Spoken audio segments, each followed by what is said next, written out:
આજે આમળાની જૂની વિસરાતી ટ્રેડિશનલ વાનગી બનાવીશું। આ અથાણું પણ નથી, કેન્ડી પણ નથી, મુરબ્બો પણ નથી। આ એકદમ હેલ્ધી વાનગી છે। આમાં મેં ખાંડનો ઉપયોગ બિલકુલ નથી કર્યો અને હા, આને આપણે કોઈ બાફવાની જરૂર નથી, તડકામાં સૂકવવાની જરૂર નથી। ઇન્સ્ટન્ટલી 15 મિનિટમાં જ આ રેસીપી તૈયાર થઈ જાય છે। એકદમ હેલ્ધી છે અને આને આપણે 2 વર્ષ સુધી સ્ટોર કરી શકીએ છીએ। તો ફ્રેન્ડ્સ, આ રેસીપી જો તમને લોકોને પસંદ આવે તો વિડીયોને એક લાઇક ચોક્કસથી આપજો। આ વિડીયોને તમારા ફ્રેન્ડ્સ અને ફેમિલી મેમ્બર સાથે શેર કરજો। આવા બીજા નવા વિડીયોઝ જોવા માટે ચેનલને સબસ્ક્રાઇબ કરી બાજુમાં આપેલું બેલ આઇકન પ્રેસ કરી ઓલ નોટિફિકેશન પ્રેસ કરજો। તો સૌપ્રથમ આમળાની આ જૂની વિસરાતી વાનગી બનાવવા માટે મેં અહીંયા 800 ગ્રામ જેટલા આમળા લીધા છે। અહીંયા આમળા આ રીતે એકદમ સરસ ડાઘ વગરના અને મોટી સાઇઝના હશે તો તેને છીણ કરવું એકદમ ઇઝી થઈ જશે અને મોટા આમળા હશે તો તેની અંદર થોડીક જે તૂરો ભાગ જે હોય છે એ નહીં હોય। આમળા એકદમ સરસ મીઠા હશે। આ રેસીપી માટે જો તમે આ રીતના આમળા પસંદ કરશો તો તમારી રેસીપી બહુ જ સરસ બનશે। હવે ફ્રેન્ડ્સ, અહીંયા મેં આ રીતે 800 ગ્રામ જેટલા આમળા લઈ લીધા છે અને તેને આપણે પાણીથી સારી રીતે ધોઈ લેવાનું છે। આની ઉપર માટી કે ડસ્ટ જે કંઈ પણ હોય તે આપણે એકદમ સરસ આ રીતે હાથમાં મસળીને ધોઈશું તો સાફ થઈ જશે।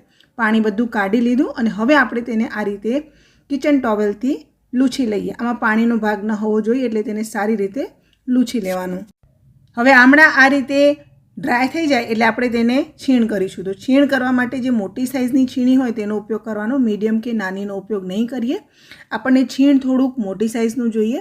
હવે આમળા પણ મોટા છે એટલે છીણ કરવું એકદમ ઇઝી થઈ જશે। ફ્રેન્ડ્સ, આમળા જે છે એ ગુણોથી ભરપૂર છે અને આપણને બધાને ખબર છે કે આમળા 12 માસ તો મળતા જ નથી, પણ આ રીતની જો તમે રેસીપીઓ અલગ અલગ બનાવીને તેને સ્ટોર કરશો તો આમળાના ગુણોનો લાભ તમે 12 માસ સુધી લઈ શકશો। આમળામાં વિટામિન સી વધારે માત્રામાં હોય છે અને એકદમ એન્ટીઓક્સિડન્ટનું કામ કરે છે। શરીરમાં જે પણ કચરો હોય તેને તરત જ તે બહાર ફેંકી દે છે। અહીંયા આમળાને છીણ કરી એનું જે આ ઠળિયું નીકળે એને આપણે ફેંકી દઈશું, તેનો ઉપયોગ નથી કરવાનો। અહીંયા જુઓ, છીણ પણ કેટલું સરસ મોટું તૈયાર થયું છે। આ રીતનું છીણ જ આપણને આ રેસીપી માટે જોઈએ। જો તમે ઝીણું છીણ કરશો તો રેસીપી જે છે એ સારી નહીં બને, એકદમ તેનો શીરો થઈ જશે। તો આ રીતે મોટું છીણ રાખવું ખૂબ જરૂરી છે। બધા જ આમળાને હું આ રીતે છીણ કરીને તૈયાર કરી લઉં છું। તો ફ્રેન્ડ્સ, અહીંયા આમળા આપણે 800 ગ્રામ લીધા હતા, પરંતુ આમળાનું જે છીણ છે એ 650 ગ્રામ જેટલું થયું છે। પણ ડોન્ટ વરી, આપણે જે ગળપણ માટે યુઝ કરવાનું છે એ આપણે 800 ગ્રામ જેટલું જ કરવાનું છે। તો અત્યારે પહેલું ઇન્ગ્રીડિયન્ટ ગળપણ માટે હું મિશ્રી યુઝ કરી રહી છું। ધાગેવાળી મિશ્રી જેને કહેવામાં આવે છે, એટલે કે આ રીતે મોટી જે સાકર આવે ને તેનો ઉપયોગ કરવાનો છે। એ મેં 400 ગ્રામ લીધી છે અને તેને આ રીતે મિક્સરમાં દળી અને તેનું આ રીતનું એક બૂરું તૈયાર કરી લીધું છે।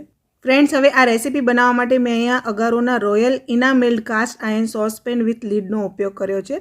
19 સેન્ટીમીટર ડાયામીટર છે અને 1.9 લીટર તેની કેપેસિટી છે। જનરલી કોઈ પણ ખાટી કે એસિડિક વસ્તુ કાસ્ટ આયર્નમાં બનાવવામાં આવતી નથી, પરંતુ આ ઇનામેલ્ડ કોટેડ છે એટલા માટે તમે આની અંદર ઇઝીલી કોઈ પણ રેસીપી બનાવી શકો છો। એકદમ નોનસ્ટિક જેવું જ કામ કરે છે।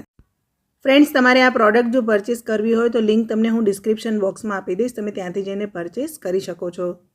ઇનામેલનું જે કોટિંગ છે એ અંદરથી અને બહારથી બંને તરફથી આપેલું છે અને વચ્ચે જે લાઇન છે એ તમને દેખાશે કે આ કાસ્ટ આયર્ન પ્રોડક્ટ છે। તમે આને હાથમાં લેશો તો તમને ખબર પડશે કે તે કેટલું હેવી આવે છે। ફ્રેન્ડ્સ, મને તો આ પ્રોડક્ટ ખૂબ જ પસંદ આવી એટલે મેં પરચેસ કરી લીધી છે। તમારે પરચેસ કરવું હોય તો લિંક તમને ડિસ્ક્રિપ્શનમાં મળી જશે।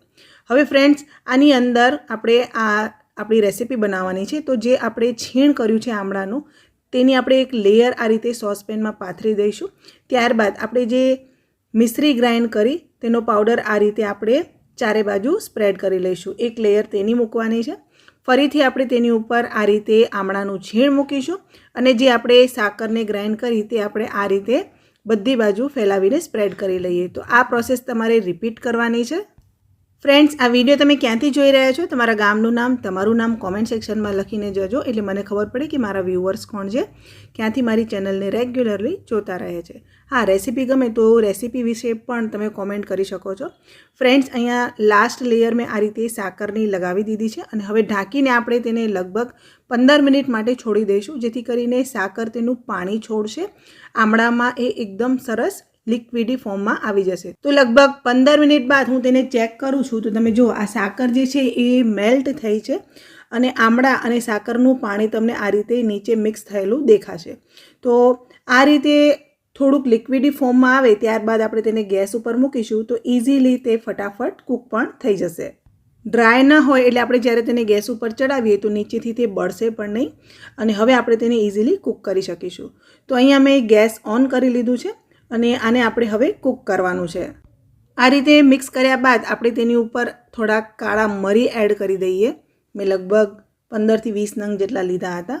અહીંયા તજનો એક ટુકડો લઈ તેના 3 પીસ કરીને ઉમેર્યા છે. 4 થી 5 આપણે તેમાં લવિંગ ઉમેરીશું અને ત્યારબાદ ઢાંકીને આપણે તેને ધીમા તાપે થવા દઈએ. લગભગ 5 મિનિટ બાદ મેં તેને ખોલ્યું અને હવે હું તેને આ રીતે મિક્સ કરી લઉં છું. ઢાંકીને કૂક કરીશું ને એટલે આમળા ફટાફટ ચડી જશે, નહીં તો ઘણીવાર ખાંડના પાણીમાં અથવા ગળપણની અંદર આમળા જે છે એ ચડતા નથી હોતા, પણ આ રીતે ઢાંકીને તમે તેને કૂક કરશો ને તો તે એકદમ સરસ સોફ્ટ થઈ જશે. હવે ફ્રેન્ડ્સ મેં અહીંયા 400 ગ્રામ જેટલો ગોળ લીધો છે, દેશી ગોળ લીધો છે, તે હું ઉમેરી લઉં છું. ગોળના લીધે આનો કલર ખૂબ સરસ આવશે અને જો તમે બધો ગોળ ઉપયોગમાં લેવા માંગતા હોય તો તમે 800 ગ્રામ જેટલો ગોળ પણ લઈને આ રેસીપી બનાવી શકો છો. પણ ઘણીવાર કેવું થાય કે આપણે ફક્ત ગોળનો ઉપયોગ કરીએ ને તો થોડાક ટાઈમ બાદ તે કાળો પડવા લાગે છે, તેનો કલર બહુ જ કાળો થઈ જતો હોય છે. એટલે મેં અહીંયા કલર એકદમ સારો રહે એટલા માટે જ અડધી સાકર અને અડધા ગોળનો ઉપયોગ કર્યો છે.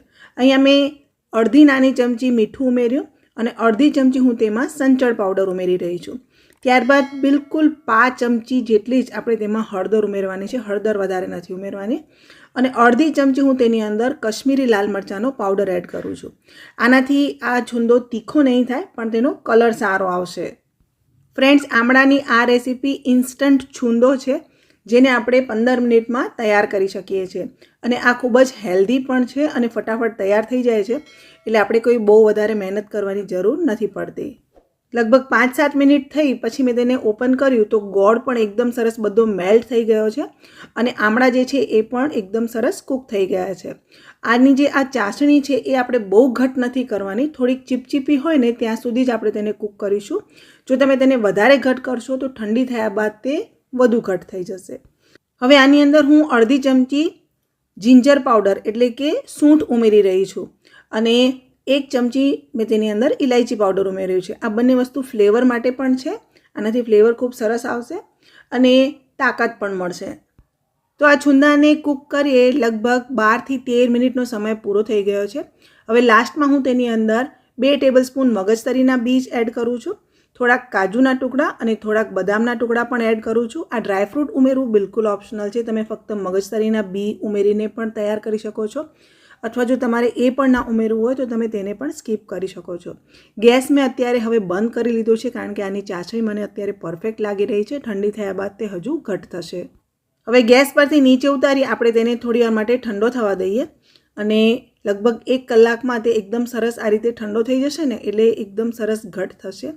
આમાં થોડીક રસ હશે તો રોટલી, થેપલા, ભાખરી બધા સાથે ખાવાની મજા આવશે. એટલે આ રસ આપણે જે છે ને એ આ રીતે થોડીક રાખવાની હોય છે. આને આપણે બિલકુલ ડ્રાય નથી કરવાનું હોતું. તો ફ્રેન્ડ્સ, આમળાનો આ છુંદો બહુ જ સ્વાદિષ્ટ બને છે, ફટાફટ બની જાય છે, હેલ્ધી છે અને તમે 1 થી 1.5 કે 2 વર્ષ સુધી સ્ટોર પણ કરી શકો છો. હવે આ કાસ્ટ આયર્નનું ઇનામેલ્ડ કોટેડ જે સોસપેન છે એને ક્લીન કરવું કેટલું ઇઝી છે એ પણ હું તમને બતાવી દઉં છું. અહીંયા જુઓ, આની અંદર બિલકુલ પણ આપણો છુંદો ચોટ્યો નથી એટલે કે કોઈ બળ્યો નથી અને આપણું સોસપેન ફટાફટ ક્લીન થઈ જશે. અહીંયા જો હું ખાલી અત્યારે તો પાણીથી જ તેને ધોઈ રહી છું અને ફક્ત પાણીથી પણ હું હાથથી આ રીતે ધોઉં છું ને તો તે એકદમ સરસ ફટાફટ ક્લીન થઈ જાય છે. આ રીતે 1-2 વખત મેં તેને પાણીથી ધોઈ અને પહેલાં થોડું ક્લીન કરી લીધું અને ત્યારબાદ ડિશવોશ લિક્વિડથી આ રીતે હું તેને ક્લીન કરું છું અને સોફ્ટ સ્પંચનો ઉપયોગ તમે કરી શકો છો. આમાં તારવાળા કૂચાનો ઉપયોગ ના કરો એટલું સારું. આ રીતે આપણે તેને ક્લીન કરી લઈએ. બધી બાજુથી ક્લીન કરું કારણ કે ગળ્યા હાથ ક્યાંય લાગેલા હોય તો એકદમ સરસ તે સાફ થઈ જવું જોઈએ. અહીંયા જો મેં એકદમ સરસ તેને ધોઈ લીધું છે. આને સ્ટોર કરવું પણ એકદમ ઇઝી છે. ફક્ત આ રીતે કોઈ કોરા રૂમાલથી કે કપડાથી તમે તેને કોરું કરી શકો છો. જનરલી જે બીજા કાસ્ટ આયર્નના પ્રોડક્ટ આવતા હોય છે ને એને આ રીતે સાફ કર્યા બાદ તમારે સિઝન કરવું પડતું હોય છે. આને એ કશું કરવું નહીં પડે, બસ તમારે તેને સાફ કરી અને કપડાથી આ રીતે કોરું કરીને તમે તેને મૂકી શકો છો. આને સિઝન કરવાની બિલકુલ જરૂર નથી. કાસ્ટ આયર્ન પ્રોડક્ટને ઓઇલથી સિઝનિંગ કરવું પડતું હોય છે, એની આની અંદર બિલકુલ જરૂર નથી. તો ફ્રેન્ડ્સ, આમળાની આ રેસીપી પસંદ આવી હોય તો વિડીયોને લાઇક કરજો, તમારા ફ્રેન્ડ્સ ફેમિલી મેમ્બર સાથે શેર કરજો અને આવા બીજા નવા વિડીયોઝ જોવા માટે ચેનલને સબસ્ક્રાઈબ કરી બાજુમાં આપેલું બેલ આઇકન પ્રેસ કરી ઓલ નોટિફિકેશન પ્રેસ કરજો. આ વિડીયો જો તમે મારા ફેસબુક પેજ પર જોઈ રહ્યા છો તો મારા ફેસબુક પેજને પણ ફોલો કરી બાજુમાં આપેલું બેલ આઇકન પ્રેસ કરી ઓલ નોટિફિકેશન પ્રેસ કરજો. જલ્દી ફરી મળીશું. જય શ્રી કૃષ્ણ.